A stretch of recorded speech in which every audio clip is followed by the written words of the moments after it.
Daniel Kariuki, KTN.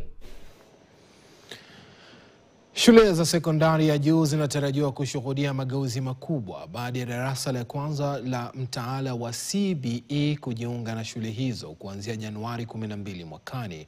Wanafunzi, wazazi na shule wanajiandaa kwa mpito wa gredi ya 10 chini ya mtaala unaozingatia ujuzi na mabadiliko ya taasisi yaliyopewa lengo la kupanua upatikanaji wa elimu, kupunguza msongamano na kulinganisha masomo mahiri na malengo ya kila mwanafunzi. Ann Musungo na taarifa hiyo kwa kina. Kadri wanafunzi wanavyojiandaa kujiunga na shule za sekondari kuanzia Januari tarehe 12, Wizara ya Elimu imethibitisha kuwa karo ya shule haitaongezwa na itaendelea kutozwa kulingana na makundi ya shule kufuatia uainishaji mpya. Shule zilizokuwa za kitaifa sasa zimewekwa katika kundi la C1 na kutozwa shilingi 53,554 kwa kila mwanafunzi. Shule za ziada za county maarufu kama extra county ziko katika kiwango cha C2 na karo ya kila mwanafunzi ni shilingi 45,054.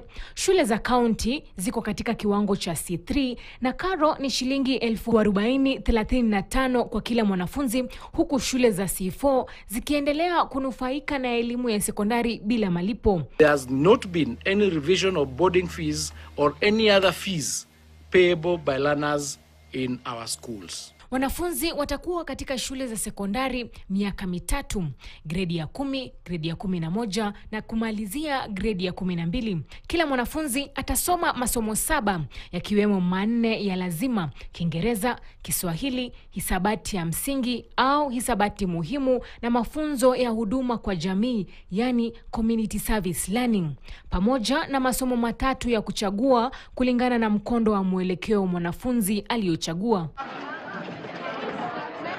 Katika shule za sekondari, wanafunzi watakuwa na jumla ya vipindi 40 kwa wiki, kila kipindi kikichukua dakika 40. Darasa litakuwa linaanzia saa 2:20 asubuhi hadi saa 9:20 alasiri kila siku.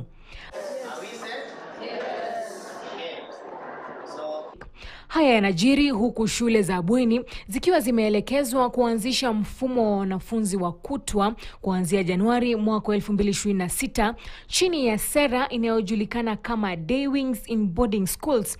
Sharti hili linahitaji angalau 10% ya wanafunzi katika shule za bweni kuwa wa kutwa. Hatua hii inalenga kupunguza msongamano shuleni, kupanua fursa za elimu, kuhakikisha mpito kamili ya elimu ya sekondari na kupunguza utegemezi wa nafasi chache za bweni.